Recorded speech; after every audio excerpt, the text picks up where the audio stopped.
আসসালামু আলাইকুম। সবাইকে নতুন একটা ভিডিওতে স্বাগতম।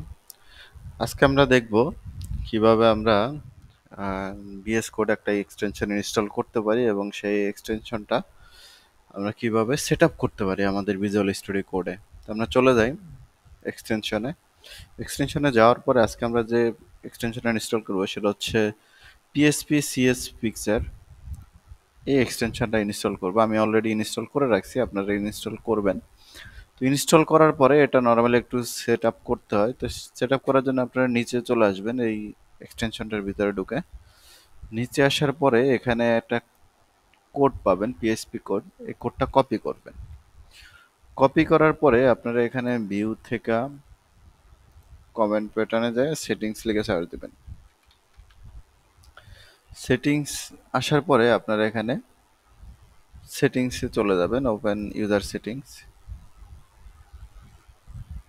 সরি,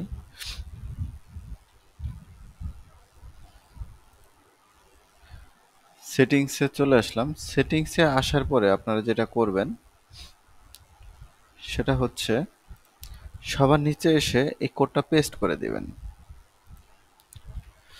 পেস্ট করে দিয়ে আপনারা সেভ করে দিবেন। সেভ করার পরে আপনারা যদি আপনাদের পিএসপি কোডে এসে এই কোডটা সেভ দেন, দেখবেন এখানে একটা ইরর চলে আসে যে আপনার এই পাথটা খুঁজে পাচ্ছেন। আপনি যে কোডটা এখানে ইনস্টল করছেন সেই কোডের পাথটা সে খুঁজে পাচ্ছে না। তো এটা ফিক্সড করার জন্য আপনি যেটা করবেন সেটা হচ্ছে এই যে ইররটা দেখাচ্ছে এই পাথটুকু কপি করবেন। কপি করার পরে এটা হচ্ছে আপনার এই লাইনটার নিচে পেস্ট করে দিবেন। পেস্ট করে দেওয়ার পরে সেভ দিবেন। দেন হচ্ছে আপনি যদি আপনার এই কোডে আসে তখন যদি সেভ দেন, দেখুন আমি এখন সেভ দিচ্ছি, আমার কোনো ইরর শো হচ্ছে না। দ্যাট মিনস আমার এই প্রবলেমটা সলভ হয়ে গেছে। এভাবে আপনারা সিএস পিকচারের এই প্রবলেমটা সলভ করতে পারবেন। থ্যাংক ইউ সবাইকে সাথে থাকার জন্য।